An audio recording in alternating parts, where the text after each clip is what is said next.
Le Covid-19 a-t-il changé nos rêves? Les troubles du sommeil paradoxal créent-ils des expériences de mort imminente? When Brains Dream, un nouveau livre sur le mystère du sommeil et autres news. Bienvenue sur Phase Today, le premier média de news sur la phase, rêve lucide, paralysie du sommeil, sortie hors du corps et autres états de phase. Êtes-vous prêts? Le Covid-19 a-t-il changé nos rêves? La revue scientifique Dreaming a consacré une section spéciale en septembre 2020 à l'impact de l'épidémie du Covid-19 sur nos rêves. Des chercheurs de différents pays ont publié des rapports sur la façon dont le contenu de nos rêves a changé depuis mars 2020. Il s'avère que le Covid-19 a en effet affecté nos rêves. Nous avons commencé à dormir plus longtemps, à nous souvenir de plus de rêves et à avoir différents types de rêves. Un terme spécial est même apparu sur les réseaux, les cauchemars Covid. Les participants à l'enquête notent que leurs rêves sont devenus plus bizarres, vifs et dérangeants. Scientific American a rapporté que 37% des Américains rêvent de la pandémie et 29% se souviennent de beaucoup plus de rêves que d'habitude. Dans la province chinoise du Wuhan, où l'épidémie a commencé, 45% des infirmières interrogées ont déclaré avoir fait des cauchemars. Ce pourcentage est 2 fois plus élevé que celui enregistré chez les patients isolés dans les cliniques psychiatriques. Les personnes qui ont rêvé du Covid-19 les décrivent souvent en utilisant les termes suivants: épidémie, zombie, apocalypse, signe d'étouffement, bagarre dans un supermarché, peur d'être seul ou d'enterrer un proche. Une partie encore plus curieuse des cauchemars Covid, cependant, est la présence d'insectes dans ces rêves. Les scientifiques de différents pays ont noté de plus en plus de rêves sur des essaims de guêpes, de fourmis et de coléoptères attaquant les gens. Selon les scientifiques, c'est ainsi que notre cerveau construit la simulation d'une menace dans un rêve. L'idée est que le virus est invisible et intangible. Puisqu'il s'agit d'un problème que nous ne pouvons pas résoudre dans la vie éveillée, nous avons tendance à en transférer l'expérience émotionnelle dans nos rêves qui se transforment en cauchemars. Notre cerveau reconstruit la chaîne métaphorique comme un moyen de trouver des solutions dans les rêves sous une forme déformée, semblable à ce que vivent les personnes atteintes de troubles de stress post-traumatique. Néanmoins, selon les scientifiques, les rêves lucides peuvent aider à briser cette chaîne. Les personnes qui ont vécu des cauchemars Covid peuvent surmonter leur peur ou du moins apprendre à la contrôler à l'aide de rêves lucides. Certains scientifiques, dont le Dr Denholm Spee de l'université d'Adélaïde en Australie, attirent l'attention sur le fait que le souvenir des rêves est en hausse d'environ 35% pour un individu moyen. Ça signifie que c'est maintenant le meilleur moment pour pratiquer les techniques d'entrée de phase. Après tout, la capacité générale de rappel des rêves est le meilleur facteur de l'apprentissage du rêve lucide. Michael Raduga du Phase Research Center commente: nous ne parlons de rien de moins qu'un changement global dans la culture du rêve. Très probablement, le principal facteur derrière ça n'est pas seulement la menace invisible de la pandémie, mais un changement de mode de vie. Dans des conditions de travail à domicile, de chômage ou de longues vacances, nous commençons à dormir davantage. Et plus nous dormons, plus nous voyons souvent des rêves le matin et mieux nous pouvons nous en souvenir. Nous pouvons supposer que les expériences de phase ont également commencé à se produire plus souvent. Comment vos rêves ont-ils évolué au cours de la dernière année ?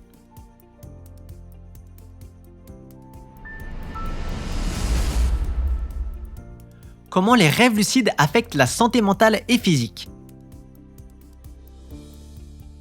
Malgré les craintes de certains scientifiques concernant l'impact négatif possible du rêve lucide sur la santé physique et mentale des gens, les praticiens actuels partagent de plus en plus d'histoires étonnantes sur la façon dont leur vie a changé grâce à l'influence des rêves lucides. Ainsi, selon une enquête de 2016, 40% des pratiquants ont déclaré utiliser des rêves lucides pour la guérison physique ou mentale. Les auteurs de l'étude, dirigés par Daniel Erlacher de l'Université de Berne en Suisse, ont récemment publié de nouvelles données.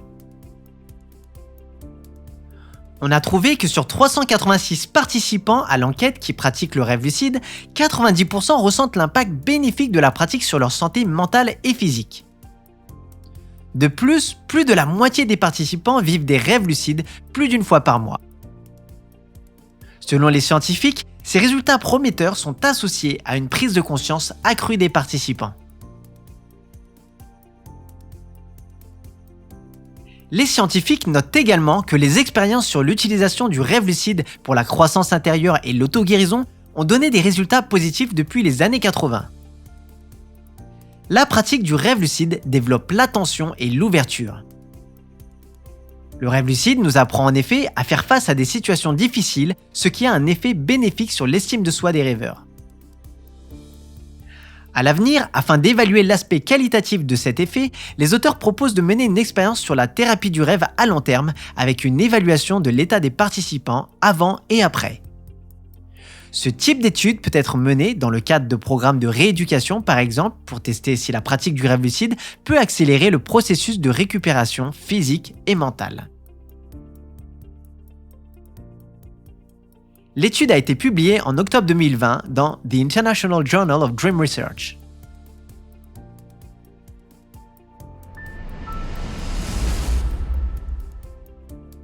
Les troubles du sommeil paradoxal créent-ils des expériences de mort imminente ? Les personnes qui ont vécu des expériences de mort imminente ou qui se sont retrouvées entre la vie et la mort décrivent souvent leur expérience comme mystique. Indépendamment du sexe, de l'âge, de l'appartenance ethnique et de la foi, ils font tous l'expérience de la distorsion du temps et de l'espace, voient des lumières vives et ressentent des sensations de sortie hors du corps. Cependant, les scientifiques sont toujours perplexes quant à l'origine de ces expériences car le cerveau ne fonctionne pas au moment de la mort clinique. Selon Daniel Kondziela, neurologue à l'université de Copenhague au Danemark, les choses ne sont peut-être pas aussi simples. J'ai une théorie selon laquelle des expériences de mort imminente peuvent survenir lorsque le cerveau est encore fonctionnellement et structurellement intact. Je pense qu'avant de s'évanouir, les gens vivent une expérience de mort imminente. Quand ils sont ensuite réanimés, la dernière chose dont ils se souviennent est cette expérience, a déclaré le scientifique sur NBC News. Dans une étude publiée en 2019, Kondziela partage les résultats d'une enquête en ligne menée auprès de 1034 personnes de 35 pays. Environ 10% de tous les participants, 106 personnes, ont rapporté une expérience de mort imminente avec un score supérieur ou égal à 7 sur l'échelle de Grayson, utilisée pour l'évaluation des expériences de mort imminente. Ces données ont été comparées à des troubles de la phase de sommeil paradoxal comme la paralysie du sommeil, au cours de laquelle une personne éprouve des sensations similaires, hallucinations auditives et visuelles, sensation de flotter à l'extérieur du corps et peur de la mort. Les résultats ont montré que les troubles du sommeil paradoxal étaient plus fréquents chez les personnes ayant vécu des expériences de mort imminente. Ils étaient présents dans 47% des cas. Ceux qui n'ont pas vécu d'expérience de mort imminente étaient 3 fois moins susceptibles de souffrir de troubles de sommeil paradoxal, seulement 14%. Cette découverte indique une relation significative entre les deux conditions et suggère qu'elles ont eu une base neurologique commune. Ça corrobore également l'hypothèse de Kondziela, selon laquelle la physiologie du cerveau au cours d'une expérience de mort imminente n'est pas altérée et est donc capable de préserver et de reconstruire les souvenirs de l'expérience de mort imminente. Nous vous rappelons qu'en 2012, au Face Research Center, sous la direction de Michael Raduga, les chercheurs ont pu utiliser un état de phase pour recréer des expériences typiques de mort imminente en quittant le corps et en volant dans un tunnel vers la lumière. L'article a été publié en 2019 dans le magazine Purgy.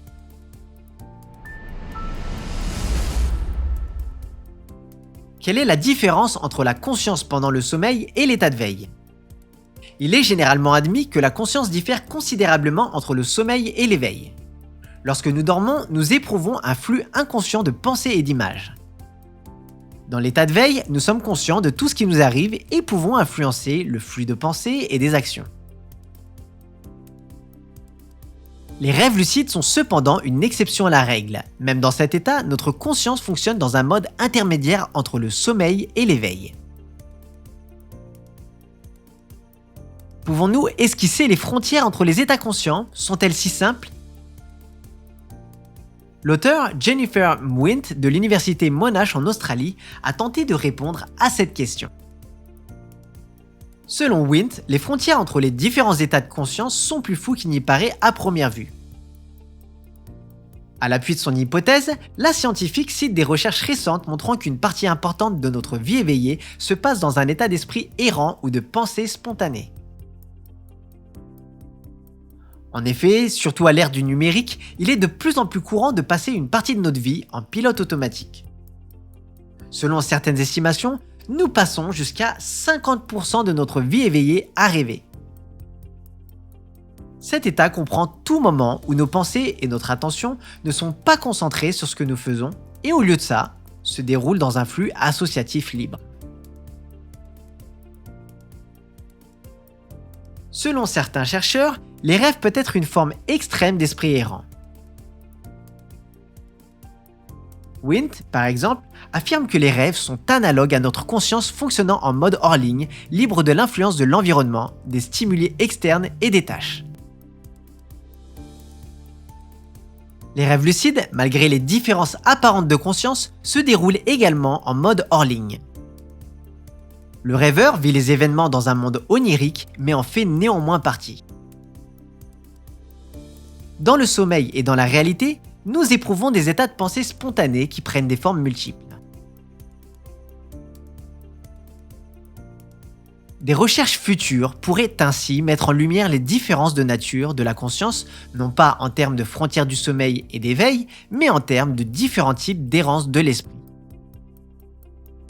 L'étude a été publiée en décembre 2020 dans le journal The Royal Society.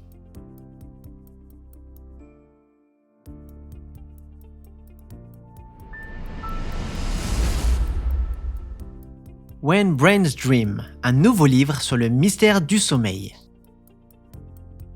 En janvier 2021, un nouveau livre consacré au comportement de notre cerveau pendant le sommeil a été publié. Les auteurs du livre, intitulé When Brains Dream, Exploring the Science and Mystery of Sleep, sont les chercheurs spécialistes du sommeil, Antonio Zadra de l'Université de Montréal et Robert Stilgold de l'Université d'Harvard. Avant la sortie du livre, l'auteur, Antonio Zadra, a été interviewé par la station de radio américaine KPCW, dans laquelle il a parlé de ses dernières recherches.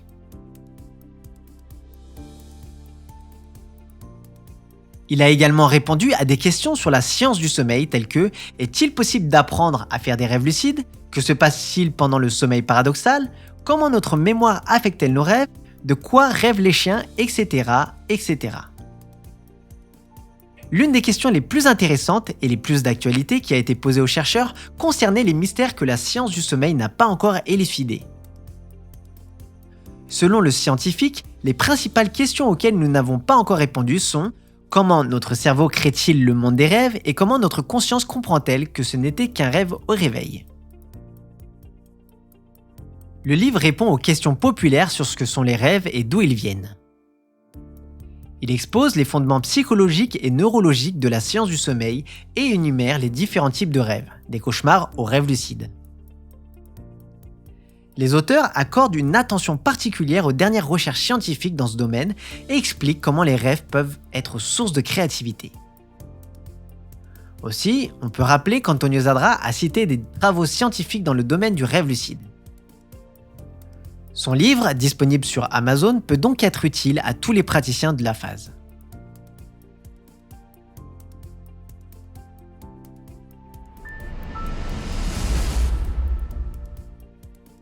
La paralysie du sommeil est-elle possible chez les personnes âgées?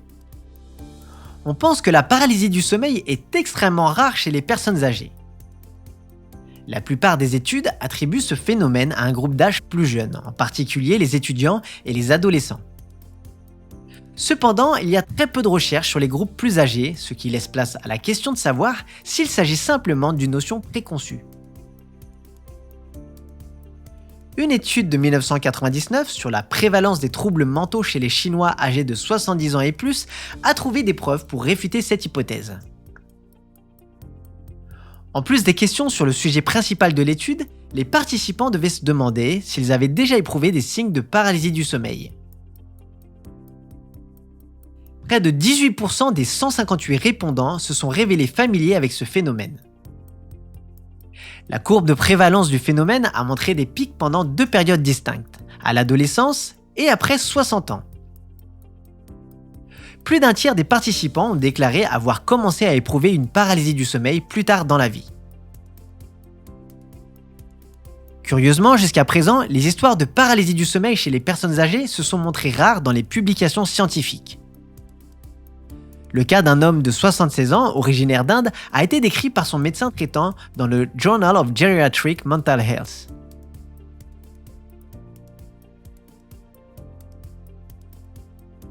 Selon le médecin, l'homme a signalé des crises répétées de paralysie du sommeil, au cours desquelles il a eu des hallucinations d'enlèvement extraterrestre et était incapable de bouger.